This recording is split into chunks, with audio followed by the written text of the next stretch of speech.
This is the Greg Bedard Patriots Podcast with Nick Cattles. You are listening to the Greg Bedard Patriots Podcast with Nick Cattles, part of the CLNS Media Network. This episode is brought to you by PrizePicks, the largest daily fantasy sports platform in North America.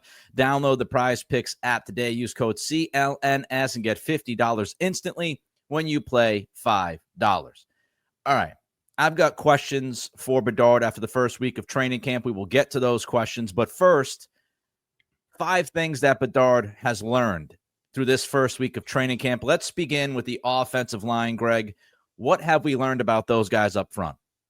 So I would say overall, Nick, through the 4 practices, well, really 3. One was a walkthrough. I would say, I would put it this way. I would say the offensive line is off to a slow start. Like, I'm not going to get panicky. I'm not going to overreact. Like, it hasn't been terrible. It hasn't been like, I don't know, Matt Patricia or Bill Bryan year, like terrible early start to camp. But at times it hasn't been great. I mean, like, for instance, yesterday, when they really held their first, it was sort of like a drive run for like a padded practice is going to be like next week, on Monday when they can do that. Like, they even went through like some offensive defensive line one-on-ones. They did some 7-on-7. They also had multiple team periods. Like, it was a lot like it was structured like a regular practice. They just didn't wear pads. They wore shells. And, Drake Maye ended up getting, there would have been 5 sacks on him. And, this year I've sort of changed where I've been viewing practice from. It used to be on the hill. Didn't like that because people would, walk in front of me, like when one-on-ones were going on and I miss a rep and I get all mad. And then last year I had like a nice perch above the stands, but now they've sort of opened that up to fans and there've been good crowds. So that's not really an option. So I've been on the red level, where I think you and I watched the joint practice last year together because there were so many people there. And plus it's got some shade and everything, but the overall thing for me, for my benefit, is that I have a pretty good angle to everything through my binoculars, especially like the line play. So I'm able to pick up, the pressures. It's hard to pick up like how they happen and things like that because you can't watch 5-6 guys in terms of the blockers at the same time. So I'm probably seeing more than, other reporters are seeing and that's fine. But just for instance, yesterday they had basically what they'll do is they'll give like Drake Maye like 5 or 6 plays and there might be a couple running plays in there. Then Josh Dobbs comes in and he gets the same amount of plays. And then Drake Maye will come back in for like 3 to 5 plays. And yesterday in one of the 11-on-11s, the second time that Drake Maye came in, he dropped back to the pass 3 times and was sacked 3 times, or he would have been sacked 3 times. Yeah. And, so, everybody knows the first day was a little bit rough with pass protection. I would say, because of what they worked on in the other 2 practices, you couldn't really tell. Yesterday was more of a drop back passing game. So, there were some issues. I think Dobbs got sacked once as well. But yeah, so far they're off to a slow start, but I'm not going to panic. Like, they need to I need to see them with the pads on. I need to see a little bit more full go between the offensive line and defensive line in terms of pass rush. And plus, it's a new scheme for some people, new verbiage, new offensive line coaches, new players, of course. Like, Rome wasn't built in a day up front. I didn't expect them to be the Hogs the first week of training camp. And so we'll see where it goes from there. But, through the first week, yeah, I would say the offensive line is a concern and definitely something worth monitoring as we get in the pads. Yeah, and of course, you could look at a number of these guys up front. I don't want to say excuses, but again, it's the first week, so the context is the context. Morgan Moses, seemingly on a pitch count, coming off surgery, 34 years old. So maybe give him a little bit of time to get warmed up. Will Campbell, rookie left tackle, his first NFL camp might take him a little bit of time. And they're doing a lot of, throwing dudes in, taking dudes out, center, left guard. Jared Wilson getting a lot of reps. We'll talk about him later. He's obviously also a rookie and a very inexperienced rookie, having started only 1 season at Georgia. So I agree with you. I'm going to give it some time and see how these guys, week 2, week 3, how they're looking with the pads coming on this week. All right. Defensively, how are we feeling about Carlton Davis so far? Not great. We all know that he ended up on the NFI list, right before camp started. He was out there for the first training camp practice. He was not for the second. Vrabel said basically like he's on a program as he comes back from something that he was dealing with in the offseason. Whatever landed him on the NFI, probably something from a personal, workout before training camp. The next day was the walkthrough.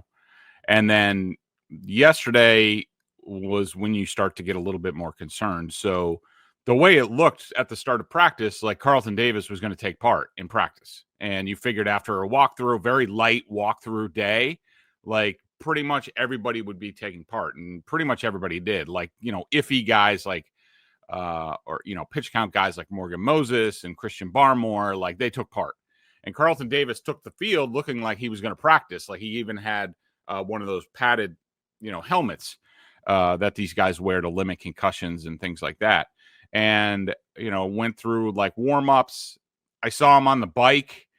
And then all of a sudden, the next thing I look and he's, walking down the hill to lead the practice field and wasn't seen again. So the day after a walkthrough and the day before an off day that he couldn't go yesterday, and it's a concern. It's something we've talked about already multiple times in terms of his availability. You pointed out he basically misses a month every season. When he's on the field, his film is very impressive. It's a bit of a drop down. And this is nothing against Alex Austin, but it's a pretty big drop down from Carlton Davis to then, Marcus Jones would be out there if there's 2 cornerbacks. Austin Davis would be the next boundary cornerback, or Alex Austin would be the next boundary quarterback, but, not a great start for Carlton Davis, a guy whose durability has been a question mark, and that's already been an issue through the first week of camp. Yeah, I wanted to see what was going to happen after the walkthrough yesterday because, he was out there for the walkthrough. Big deal. Is he? How active is he going to be? And, of course, yesterday he's MIA again, which I think tells us he's not physically ready no matter what Vrabel wants to say. He's not fully physically ready to be out there. Monday, tomorrow will tell us a lot because it's going to be the first day in pads. Will he be out there? I'd lean towards no right now. So we'll have to wait and see how involved he is. But yeah, with his history, of course, I don't want to get into the roller coaster with Carlton Davis, which is like, he was out there one day and looked good, and then he's not out there the next 2 days. Let me see a string of practices from him, before I say he's going to be out there week 1 and ready to go. Have we learned anything about Steph Diggs the first week? I think, for the most part, he looks terrific out there. I will point out that, yesterday was a low production day for him. I don't want to make too big a deal out of it because we know what he's coming back from. And we also, it could have been a situation. I mean, look, it's a miracle that the guy has been at practice 4 days, 3 real practices. Yeah. And he's gone full go all 3-4 times. Like, I didn't think that was remotely possible. So that's the number one thing with Diggs is that, the load that he's carrying has been impressive. He's looked really good on the field.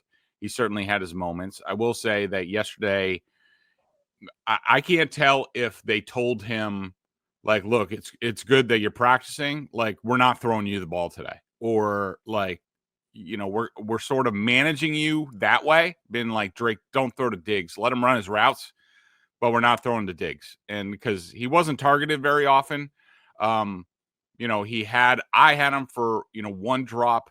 There was a downfield pass where he was wide open and Drake, threw it right in the breadbasket. And Steph sort of like, he moved his eyes at the last second, didn't watch the ball in, and he juggled it. I saw it as him. I thought he got possession for a couple steps, and then Marcus Jones punched it out. But it was a bit of a, lazy day for Steph Diggs yesterday. Does that mean like he was being lazy? I don't know. Or it was a plan for him to have a lazy day? I don't know. But for the most part, on the balance, he's way ahead of, I think, where anybody would imagine he would be. And I think we've got to keep things reasonable when talking about Diggs. It's pretty amazing, as you said, Greg, that he's been out there every single day. And the idea of him being awesome every day, coming back from an ACL injury and surgery just 8 months later at 31 years old, that's probably unreasonable. So there are going to be some days, I would imagine, that he might not look as good as the day before. And that's just part of it. Remember, Kendrick Bourne in his transition from the injury to the team last year was much different and looked much different. So I think we do have to understand and put the context out there. We might need to be a little bit more patient with Diggs and try to keep our expectations at a reasonable level, even though he's exceeded them from a physical standpoint, being out there every day. Let's talk about the draft class of 2024. Actually, Nick, since I saw you, since your questions, I think we might be talking about that. I should have made another sub here for the sort of 5 things that I learned. So if it's all right, I'm going to audible here at the line. I'm going to check. Okay. Alert. alert. Yeah. We're going to the second play here. I have to mention Jared Wilson, and I'm sure we'll talk about him more, but he has to be one of the top 5 things of camp so far. I was surprised that you didn't have him on the list when I first got the notes. I was like, it's interesting that Jared Wilson's not there. I thought for sure he would be. Yeah, he should have been. My excuse, the coffee hadn't kicked in yet, and it's been a long few days. Everybody needs a breather today, but we're going forward with the podcast. Jared Wilson, I mean, what they're asking him to do so far, I mean, yesterday was a couple firsts. We saw him take some right guard reps with the first team, probably just to give a breather, but that's the first time we saw that. It was also the first time we saw him start a period with Drake Maye, with the starters as the starting center. You could read into that a couple of different ways. You could say, like, the competition is on for center. We also know that he's also gotten multiple reps with the starters at left guard. The way I sort of see it is, I would take him getting a period as the starting center. Now, I will say, I don't know if it happened again or was just that one time. That also happened to be the set where Drake Maye was sacked all 3 times. So I didn't see him factoring in any of the snaps. It was Onwenu on one. It was Cole Strange on another, and Will Campbell on the other one. I didn't see Wilson as part of it, but you never know with the checks and calls. I don't know. But I would say him getting a start at center for a period means they're at least toying with the idea of a full-fledged competition at center. The way I see left guard is sort of, I think it's Cole Strange and then Jared Wilson sort of competing. Then next is Caden Wallace as a second team. So, we'll need to monitor how many right guard reps that he gets, because remember, there was something that we mentioned about, with the Patriots with this much cap space that they have left. And again, they've already spent a bunch of cash, like $324 million. So it's not like they're just not spending their cap. They're spending cash. Right. They're like 10th, 7th in the league in cash spending. But what that cap space affords you is you have the ability to move on now and not hurt yourself down the line when you get closer to being like a real, playoff contender. You can eat that contract now. And that would be Michael Onwenu, and it would be Kyle Duggar. But you can't move on from Michael Onwenu and eat his contract and try to get younger if you don't know what you have behind him. And so is that a reason why Jared Wilson's starting to get looks at right guard?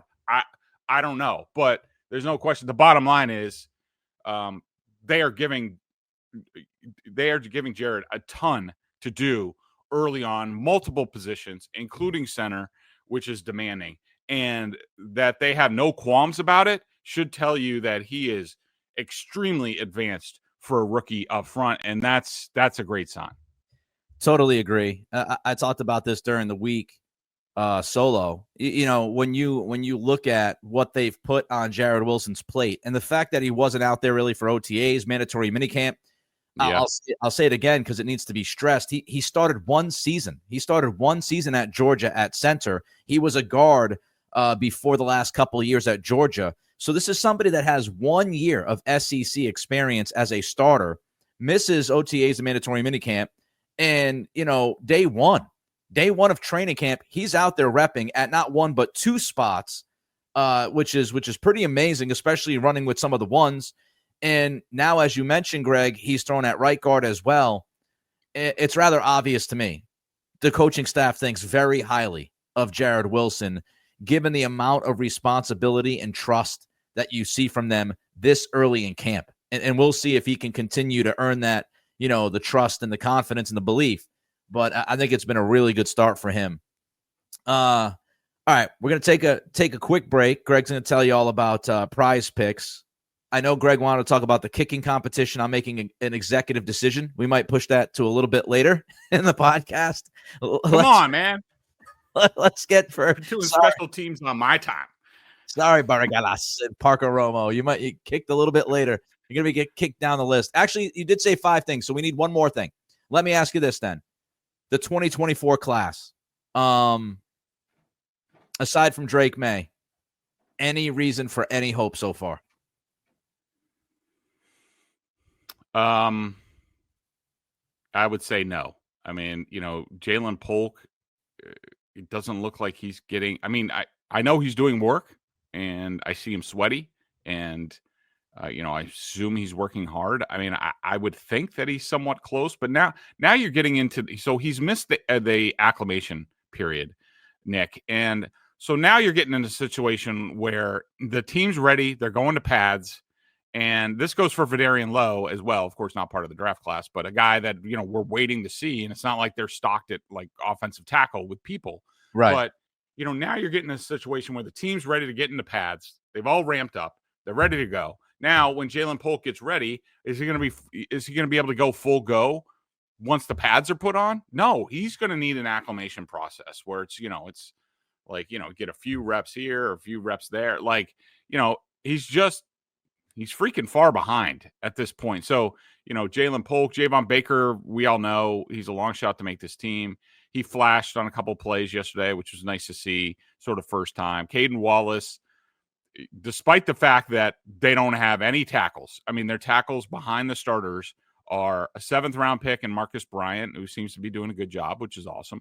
DeMontre Jacobs, like just that's your tackle depth right now. I mean, I think right now, the swing tackle on game day would be DeMontre Jacobs by default.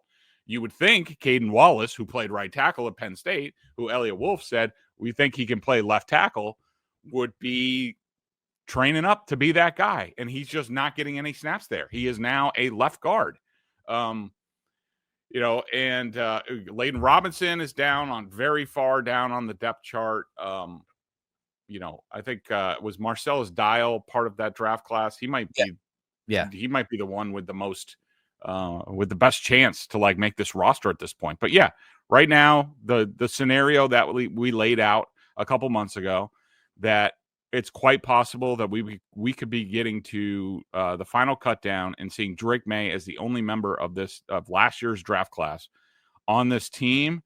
That looks like the likely nightmare scenario. It's not remote. It's now likely at this point after the first week, but we'll have to see how things go because there's still a lot of time left and a lot of opportunities with preseason games and joint practices and things like that. But right now, not good. Right now, I think, aside from the obvious Drake Maye, I think Dial makes the team. I do. I think Wallace makes the team, and that could end up being just because of lack of numbers. And if you're going to get rid of Layden Robinson, I think they keep at least one offensive lineman from last year's draft, even if he's somewhat buried on the depth chart. I think he will be there. And if you want to include Del Pettis, who was an undrafted free agent, I think he's got a shot to make this roster. But obviously, I mean, you look at Polk and Baker, and Jaheim Bell's a lottery ticket. You don't know where you're going to get when you get that late into the draft. But Far from ideal, I would say. All right, Greg, tell the people about PrizePicks. PrizePicks is the best place to turn your sports knowledge into cash. With millions of members, PrizePicks has made daily fantasy sports accessible to all. You just pick more or less on at least 2 players for a shot to win up to 2,000 times your cash. Run your game all season long on PrizePicks. On PrizePicks, you can mix and match player projections from different sports, combine your favorite basketball players with players from baseball, hockey, esports, golf, auto racing, anything you want, you can find it on there. PrizePicks invented the flex play, which means you can still cash out if your lineup isn't perfect. You can double your money even if one of your picks doesn't hit. PrizePicks puts their members first, so all withdrawals are fast, safe, and secure. When my picks hit, I can get my money in as quick as 15 minutes.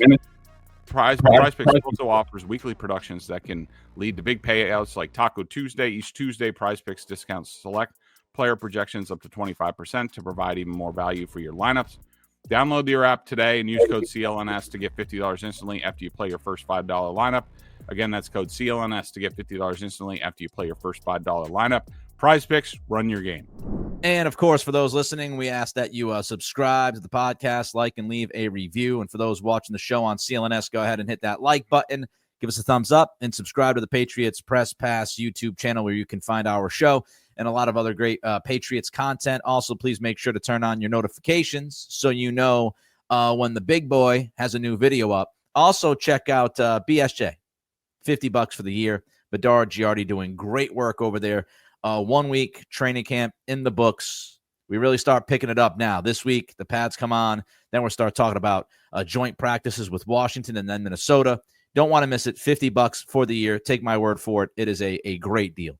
All right, got some more questions for you, Greg, so let's hit them as quickly as we can. Aside from Jared Wilson, because we talked about Jared Wilson a few moments ago, overall thoughts on the 2025 draft class 1 weekend? Pretty good. Some of the guys, we're going to have to wait, until the pads come on. I mean, I would say that, Travion Henderson has done a nice job. He had a touchdown yesterday, but I thought he was very active. He got some carries, receptions. None of them were like outside of the touchdown were really overly productive. Like I wasn't blown away by him. It could be a case where maybe he's feeling his legs a little bit as he gets acclimated to the pro game. Like I wasn't like, blown away by like his speed or anything like that. I know it's there. He had like he was wide open on a downfield route, like a wheel or something like that. And him and Drake just missed him. I didn't love the route by Henderson, but I think he's doing a really good job. I mean, Will Campbell has given up a couple sacks, but again, I'm waiting for the pads to come on to really see. Kyle Williams off to a good start. Jared Wilson off to a good start. Craig Woodson went from I don't really know where he's fitting because it seemed like they were giving like the older guys, like the first couple of days, it was like Duggar and Peppers as the first pair. Then it was Epps and Jalen Hawkins as the second pair. But Woodson got I figured it was just a matter of time before Woodson got his chance. Yesterday, he got a ton of opportunities, with the starters, with some of the top units. So that was good to see. Tough to tell anything with Farmer and Swinson. Marcus Bryant, I don't know if that's default, but he's out there getting a lot of reps as the backup, either left tackle or right tackle. Haven't really noticed Kobe Minor so far. And then you have the specialists. And, that's probably the kicker is probably where we're going to go next. And that's probably one of the bigger worries so far through 1 week. Oh, boy. Well, let's just get into it right now. Kicking competition. You concerned? Yeah, I'm mildly concerned. I mean, it is they've done 2 days of kicking. Andy Borgalis, he is now wants to be called Andy instead of Andres. Oh, all right. And by the way, it's no longer John Parker Romo. It's now Parker Romo. Wait a minute. He got rid of John? He got rid of John. And that's the way it is on the I got to check for other name things. I mean, I don't know. This is like Madonna. It's like they have pop stars or something like that. They're always changing their names, especially these specialists. The Parker Romo out there with a symbol on his back this week. Just a symbol above the number. He probably didn't like who was it was it Beetle who was calling him, or it might have been Maz. They're like, I'm going to call him the assassin because he has three names, like yeah, John Wilkes Booth. Anyways, so the kicker who was picked in the 6th round had a really good spring. He didn't miss many. He was clearly ahead of Parker Romo. Now we've gotten to camp. The first day, Bourne was 2 of 4. Most of his misses are to the left. To me, it looks like he's just like opening up a little bit too early. The first day, Parker Romo was 3 of 4, I think. And the second day, Parker Romo Bourne gets out there. The first one is 33 yards. It's an extra point. Hooks it left. His second rep from about 45, he overcorrects, pushes it to the right, misses. So at that point, he's 2 of 6 in terms of his kicks to start camp. He does make the final 2 from 50 and 47. Meanwhile, Parker Romo went 4 for 4. So far, Bourne is 4 of 8. Parker Romo is 7 of 8. So not a great first week for your rookie kicker who you spent a draft pick on. But again, it's early, long ways to go. You see this with kickers. They go through some things, but not a great start.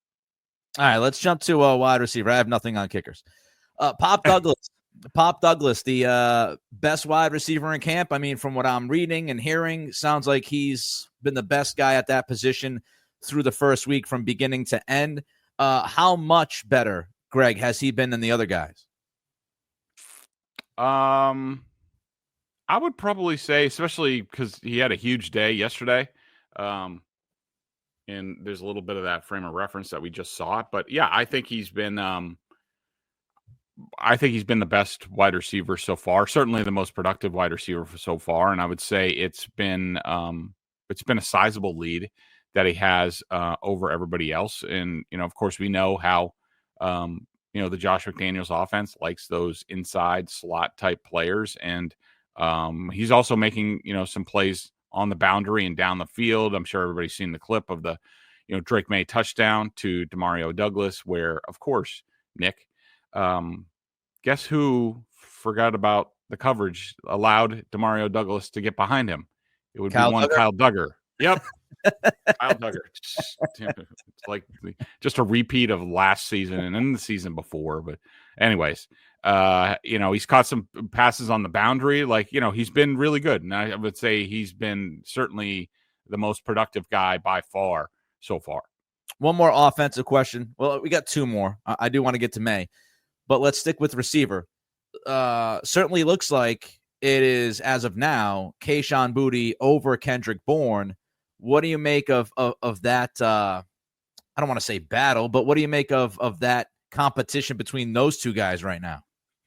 Yeah, I don't really see it as a competition between those two because I think it's I would say that Diggs, Douglas, and Bourne are sort of, and you could also say Chisholm. Yeah, those guys are sort of the inside guys, the slot-ish players. I would say that Boutte, Kyle Williams, and now we're waiting for Mac Hollins. Those guys are more of the boundary guys, and so they're in their own bucket. But to me, right now, Boutte, I read that as Boutte's a placeholder for Mac Hollins until he comes out, but he's getting an opportunity. He's doing, a good job with those reps. So, I would say he's off to a good start, and we'll have to see what happens once Hollins gets on the field. How would you grade out May? I would say pretty good. I mean, I'm not one of these stats guys. I don't care. Like the other day when he went 21 of 22, like Nick, you would have completed 75% of your passes. Like it was just like swing passes and this and quick game and screens. And like, so that's why I don't do through 12 days or through 2 practices, Drake Maye has a 98% completion percentage. Like, yeah. Come on. Like, what are we doing here? But I think he's been good. I mean, I enjoy watching him play. I think that what stands out about Drake is just like he has been under like a decent amount of pressure, as we talked about with the offensive line. It has not bothered him. He's been staying down the field. Of course, nobody can hit him at this point. So we'll see if that changes, once the games start. But he just seems, I see zero frustration with him, with anything that's going on around him. He just seems to be in really good spirits. He seems to be very confident. I would say that he's processing on the whole pretty quickly and finding the right answers. It's not perfect or anything like that, but I would say that I would give him a solid B so far, maybe B plus, somewhere in there. I think he's been pretty good, and yesterday he made some plays down the field. So it's been good. All right, going to jump to the defense. Some rapid fire questions for Greg. Also some bigger picture stuff heading into week 2 of camp after week 1. But first, check out the other CLNS YouTube channels. We got the Media Network, Celtics All Access on CLNS for behind-the-scenes content, segments from many Celtics podcasts, NBA History Channel, Patriots Press Pass that we talked about a little bit earlier, and Bruins Rinkside. All right, let's jump to the defense, Greg. Do you feel better about the linebacker core after a good practice yesterday? Yeah, a little bit. I mean, I thought Spillane was probably the best player of the day. A couple of pass breaks ups, had a sack on a blitz. I want to say that maybe Mapu had a sack as well. He seemed to, like Tavai, all of a sudden he was another guy that looked like he was going to practice or was going through individual drills. Then he was gone. Might be a flare up of his calf thing. It seemed like Mapu got the beneficiary of that. With reps, and I thought he did a nice job. Jack Gibbons broke up a pass. I would say that I feel a little bit better. Another one of those positions where, we need to see the pads on, but, good solid start for the linebackers as a whole, I would say. I'm excited to watch Spillane play. I really am. I can't wait to see him out there week in, week out. Like you said, with the pads on, we start seeing football that matters. And I just think he's going to be a pleasant, I don't want to say surprise, but a pleasant addition to that second level with everything that he can bring to the table. Defensive line, Keion White, Harold Landry. Would you say they're off to a good start on the edge? Yes, very. They've been extremely impressive on the edge. Harold Landry he's been, very slippery. You can just tell he's a vet and has been around because of the different ways he sort of rushes the passer. He'll get down low at times and get around a guy like Morgan Moses. Keion White has been really good so far, and a little bit of a pain in the rear for, Will Campbell, but, that's good for both players, and it'll make Will Campbell better. But yeah, they've been among the most impressive. And I would say Caleb Von Chason, you throw them in there as well. Those three, I would say, are off to a very good start so far. Let's move inside. Barmore, Milton Williams, first impressions of that tandem. I will say, in fairness, it's tough to tell. I mean, I think that Barmore's been a little bit more impressive. Williams did have a sack yesterday. I think it was against Cole Strange. Haven't noticed Milton a ton so far, but there's a lot to watch, and that just might be a me thing. But him getting a sack yesterday, the pads coming on, like I think we're gonna see more of him. But then again, remember, in my film study, I was surprised by the lack of pass ruse that he has. He's pretty much just a power rusher. Hopefully they give him some counters, because I would like to see that. But that's what one-on-ones are for, to work on things, stretch yourself, try some things, see if they work, and then you can apply them in the games. All right, let's get to 30,000 feet here. Biggest disappointment from week 1 for you? Biggest disappointment. I would have to say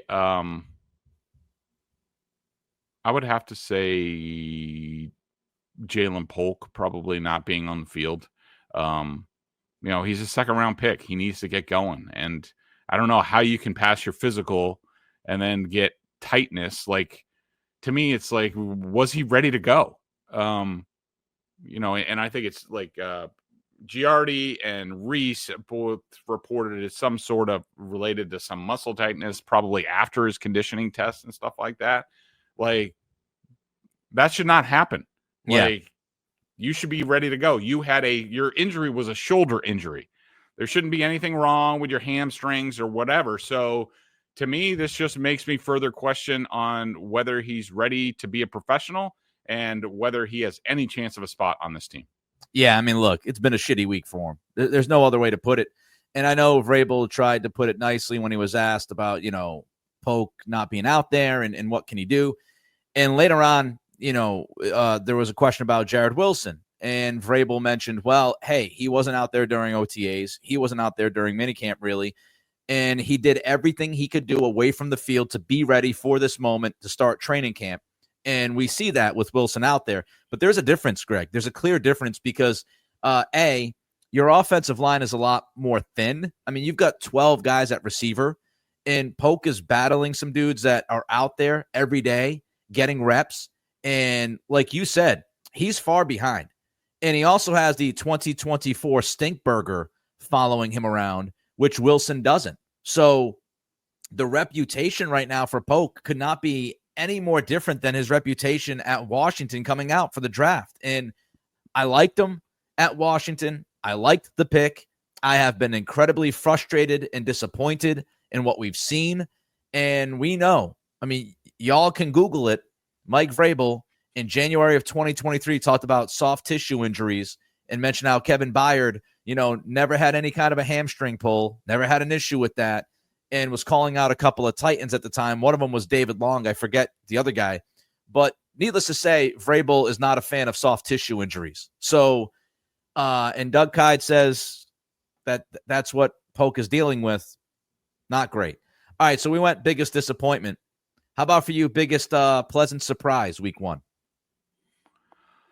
I would say, I mean, I don't want to keep talking about Diggs, but I guess it's got to be Jared Wilson. I mean, like you said, and like we said, I'm trying to think back in my time here, and I know we've seen rookies like ascend very quickly here, like, David Andrews, and even, some of the guys like, Brian Stork and Trey Jackson and Joe Tooney. I would say Nate Solder was a little bit more of a slower study, started off at right tackle and then kind of had to play because of injury. But, we've seen a lot of rookies come here and be impactful on the offensive line. But I don't know if I've ever seen a rookie at center and, two guard positions be thrown at that and look like he's done as good a job as he has in the first week. I mean, that's astounding. If you've ever listened to Jared Wilson's interviews, it would not be surprising to you. He is highly intelligent, young man, extremely well-spoken. Like, he just seems like he's going to be like a poster child, one of these guys. You can see like Jared Wilson on the inside at center, Will Campbell at tackle or guard, whatever he is ultimately long-term, like those guys being the guys who lead that room. And so, I mean, I don't think I've ever covered a rookie that's done as much as he has this quickly along the offensive line. What are we looking forward to the most week 2 here? Baby. The pads are coming out. The big boys are going to start rumbling and tumbling in the trenches. One-on-ones, baby. One-on-ones. Do it. Like, and I'll say my prediction, early prediction is I think Will Campbell will have ups and downs. I think Jared Wilson is going to really stand out and solidify. And this is where he might make a move on Garrett Bradbury at center, where they're just going to look at it and be like, Bradbury's going to struggle a little bit. I think Jared Wilson is going to be really good. And I think those guys are going to be like, what are we doing here? What are we waiting for? But of course, the other positions factor into that. Like, all right, do we put Jared Wilson at left guard and he's really good? And like Garrett Bradbury is solid at center. Is that the best 5 for us type of thing? Yeah, I'm looking forward to offensive line and defensive line one-on-ones, because it's not the end all be all, and guys are trying different things and whatnot, but it's where you start to really get a sense of the potential of some of these guys this season. Download the PrizePicks app today. Use code CLNS. Get $50 instantly when you play $5. He's Greg. I am Nick. We'll be back this week. A couple pods for you to talk about week 2. Going to be a big week 2. And then, of course, the following week, we got that joint practice with Washington happening. So that's going to be a lot of fun. Till then, be well. Enjoy the rest of your weekend and have a fantastic beginning to your week.